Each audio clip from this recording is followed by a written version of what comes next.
No one wants a single mom with baggage. My sister Diana scoffed disdainfully at her own wedding. Little did she know, what came next would leave everyone, including me, completely speechless. I was sitting at my desk in our cozy home. The afternoon sun, filtered through the blinds, drew golden stripes across my workspace, which lived in organized chaos. The constant clatter of my calculator keys was the soundtrack to my life, keeping me focused as I rushed to finalize a client's tax return. I had just 20 minutes before picking up my son Lucas from soccer practice. This desk, covered with coffee mugs, sticky notes, and a framed photo of Lucas's gap-toothed grin, was my refuge. At 32, I'd learned to find peace in the chaos of being a single mother, building everything with love and sheer determination. Lucas burst through the door, his hair still damp from his run. "Mom, are you done yet?" he asked, leaning against the doorframe, his green eyes sparkling with mischief. "Almost, my love," I replied, glancing at my chipped mug. "Homework done." He waved a crumpled math sheet. "Yeah, but I need help with history. Something about the American Revolution." I smiled. Lucas, at 10 years old, was my world. Not just for his intelligence, but for his heart. The way he hugged me after an exhausting day or left scribbled spaceship drawings on my desk made every difficulty worthwhile. Since my father's heart attack 5 years ago, it had been just the two of us, navigating life with quiet resilience. My phone vibrated. I knew it was my mother, Vera. Her shrill voice cut through the air. "Dinner at my house tomorrow night. Diana's bringing her fiancé. You're coming, right?" It wasn't a question. "Yes, I'll bring Lucas," I said, bracing myself for what was to come. She sighed. "All right, but keep him in line. This is Diana's moment. Always about Diana. Her perfect life, her perfect looks." "What does her fiancé do?" I asked, keeping my tone neutral. "Daniel Jordan, financial consultant. Old money, Yale graduate," Vera said, her voice brimming with pride. "He's perfect for her." I ignored her. Vera's world was status, designer bags, impeccable smiles. To her, I was just the one who wore sensible shoes and made do. I hung up, staring at my laptop. Lucas was humming in the next room, probably drawing again. My chest tightened. He felt Vera's coldness, Diana's indifference. But we kept going. Tomorrow we'd walk into that house with our heads held high. Vera's grand Victorian house loomed like a museum, all polished wood and stained glass. As Lucas and I paused at the door, I straightened his jacket and squeezed his shoulder. "Ready, champ?" He nodded, his eyes steady but guarded. "I'll be fine, Mom." That look, his silent armor, tightened my heart. Vera opened the door, her smile as stiff as her designer dress. "Courtney, you're late." "We're right on time," I said, stepping inside. The air smelled of lavender candles and roasted lamb. Sharp, polished laughter drifted from the living room. Diana's laugh. "Come in," Vera said, gliding away. "Diana and Daniel are waiting." Diana sprawled on a velvet sofa, a wine glass dangling from her perfect fingers. Her dress screamed, expensive. She rose when she saw us, her smile too wide. "Courtney, you came," she said, barely glancing at Lucas. And Lucas. The man beside her stood. Daniel Jordan was tall, with dark, slicked-back hair, and his suit was tailor-made. "This is Daniel," Diana said, intertwining her arm with his. Daniel extended his hand, his smile warm. "It's a pleasure." His hazel eyes met mine, igniting something familiar. "Nice to meet you too," I said, shaking his hand. It was firm, steady. He turned to Lucas. "Hey, buddy, what grade are you in?" "Fifth grade," Lucas mumbled, shy but curious. "Fifth grade was my favorite," Daniel said, smiling. "I built a solar system model for the science fair. Mars fell off in the middle of the presentation. Total disaster." Lucas chuckled, relaxing. I'm doing a volcano. Hope mine doesn't explode.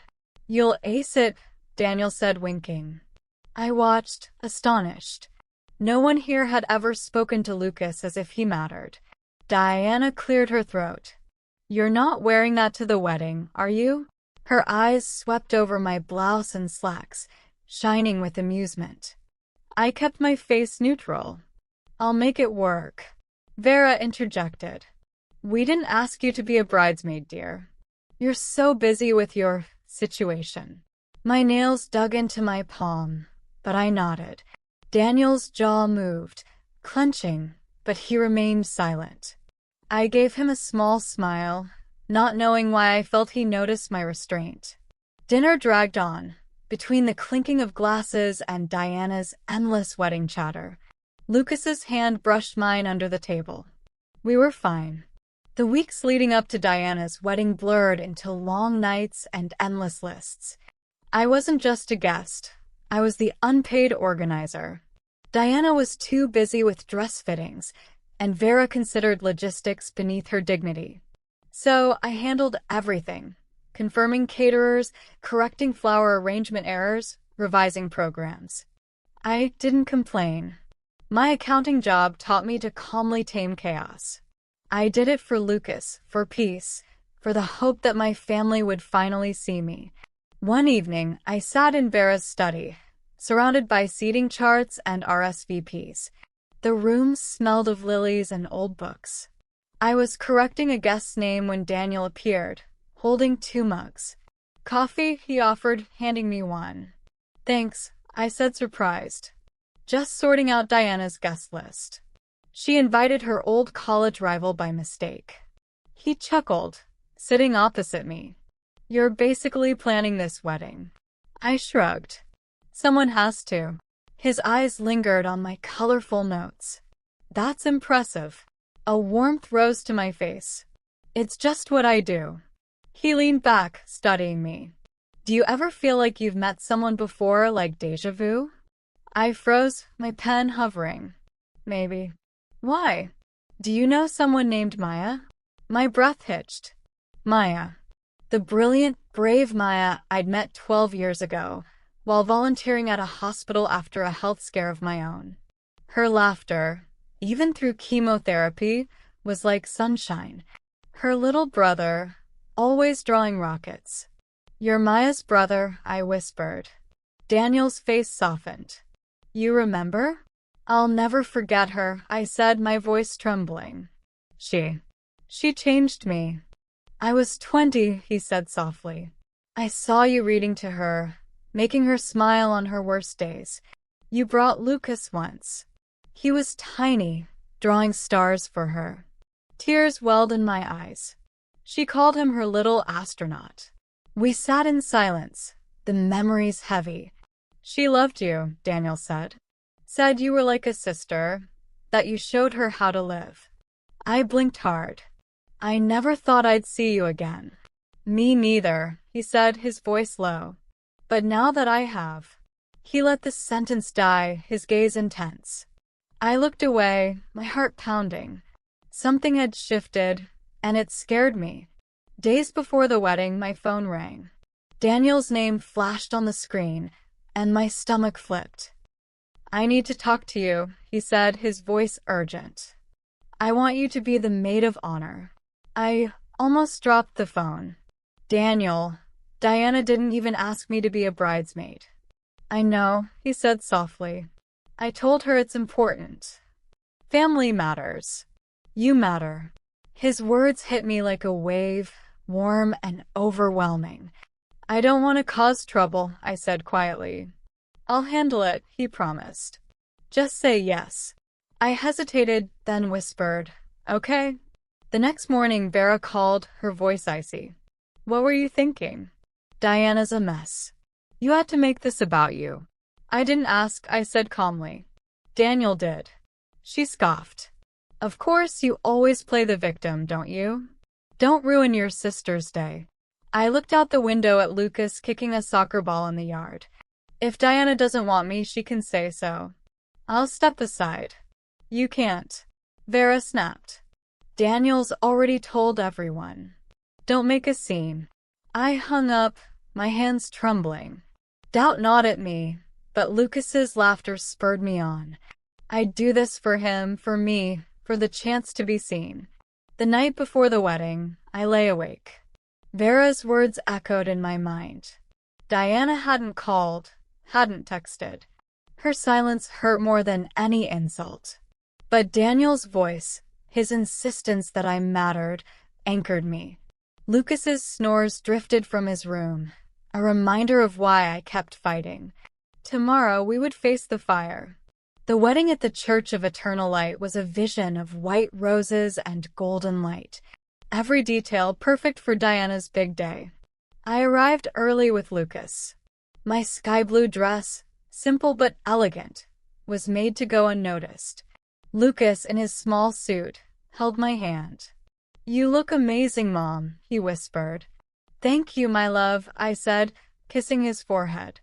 In the bridal suite, Diana was a whirlwind of tulle, her bridesmaids adjusting her veil. She barely glanced at me, her jaw tense. Vera sat in a corner, her eyes sharp. "That dress," she murmured, "very you." I smiled, unfazed.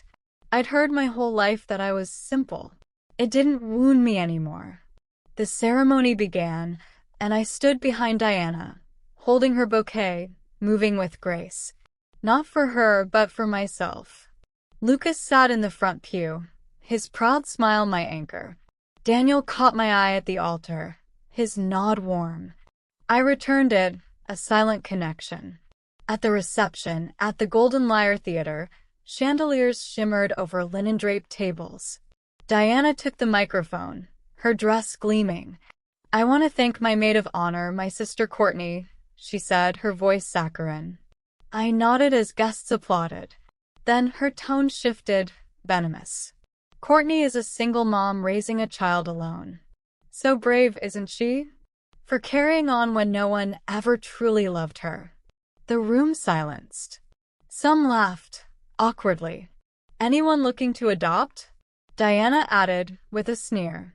"She's still on the market." Laughter cut through the air, cruel. Lucas's hand found mine, trembling. I couldn't breathe. Vera stood, a wicked smile on her face. Our Courtney was always the quietest, most reliable, maybe bland. But second-hand goods still have value, even with a child in tow.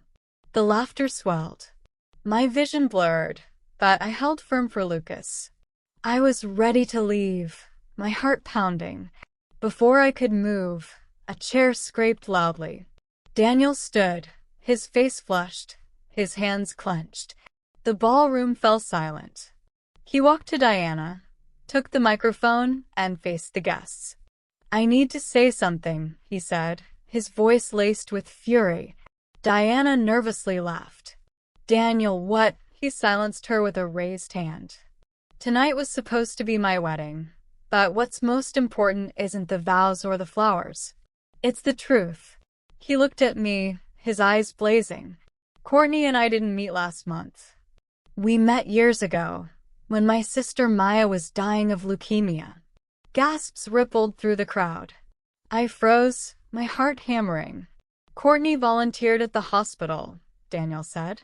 "She brought books, music, hope. She was Maya's friend, her light. And she brought her son Lucas, just 5 years old, who made drawings that made Maya smile until her last day." Lucas's eyes widened, his grip on my hand tightening. "I never forgot them," Daniel said, turning to Diana and Vera. "But what I've heard from you two tonight was cruelty, and I'm through." Diana's face crumpled. "Daniel, please. I'm canceling this wedding," he said. Whispers erupted. A glass shattered. Vera was pale. "You don't know what you're doing." "I know exactly what I'm doing," Daniel said. "Send me the bill. I'm out." He walked to Lucas and knelt. "Thank you for being the light you are." Then he turned to me, extending his hand. "Come with me." I took his hand, Lucas by my side. We walked out, past the stunned guests, past Diana's tears, past Vera's furious glare. We didn't look back. We ended up at the beachfront restaurant, its wooden deck overlooking the moonlit waves. The sea breeze was cool, the fairy light soft. For the first time all day, I could breathe. Lucas sat between us, tracing patterns on the table, his silence a welcome calm. Daniel watched him with a protective fondness that reminded me of my father's steady presence. Our food remained untouched. Daniel spoke first. "I'm sorry," he said, his voice raw. "For the speech, for the humiliation, for everything they did." "You don't have to apologize for their choices," I said. "You stood up. That's enough." He looked at his plate, then at me. "I owe you an explanation. Why I was with Diana. I didn't ask, but I listened. After Maya died, I was lost," he said. "Diana was vibrant, loud, everything I wasn't. She pulled me out of the darkness, at least at first." I nodded. I knew what it was like to need an escape. "But it faded," he said. "She never asked about Maya, never cared about what truly mattered. And the way she spoke about you, it was like she resented you for existing. Then I saw you again, and it all clicked." His phone vibrated. Diana's name. He silenced it. "She'll keep calling," I said softly. "It's over," he said firm. "She'll be hearing from my lawyer." Lucas looked up from his drawing, a lighthouse illuminating the night. He gave us a small smile. "Lucas," Daniel said, "do you remember those drawings you made for Maya? The stars and planets?"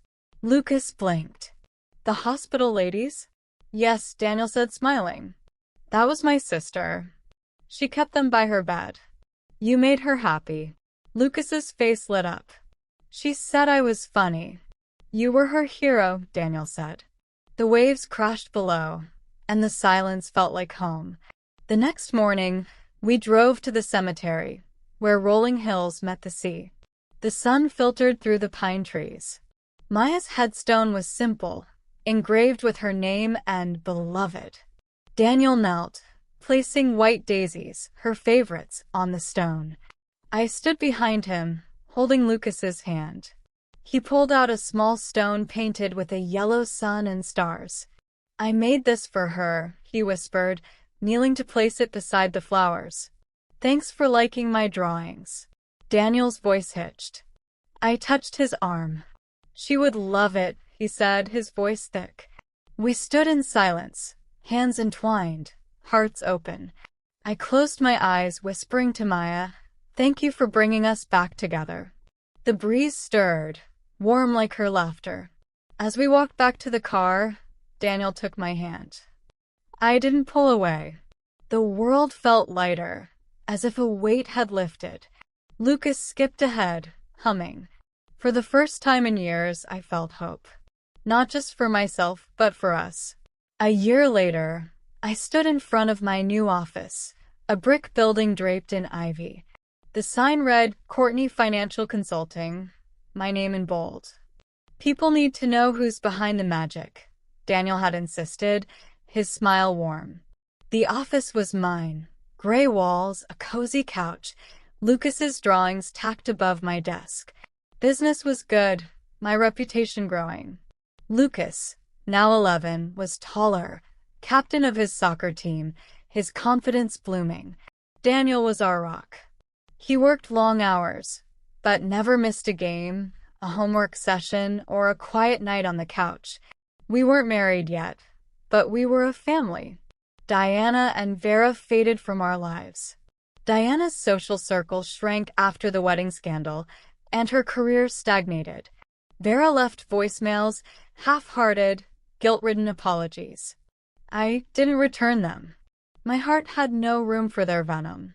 It was Christmas Eve, our living room glowing with twinkling lights. Lucas was asleep on the sofa, a blanket covering him, dreaming of the skateboard he so wanted. Daniel and I sat by the fireplace, mugs of hot chocolate in our hands. The silence was perfect. No drama, just us. Daniel stirred, taking a small box from his pocket. "I've been waiting for this," he said, his voice soft. My heart leaped. "What is it?" He opened the box, revealing a delicate, vintage emerald ring. "It was Maya's," he said. "She told me, give this to someone who teaches you what love means." "That's you, Courtney." Tears streamed down my face. "Courtney, will you marry me?" he asked. "Let's build this life together." I looked at sleeping Lucas, at the ring that carried Maya's blessing, at the man who truly saw me. "We're already a family," I said, smiling through tears. "But yes, let's make it official." Outside, snow fell, enveloping our new beginning in light.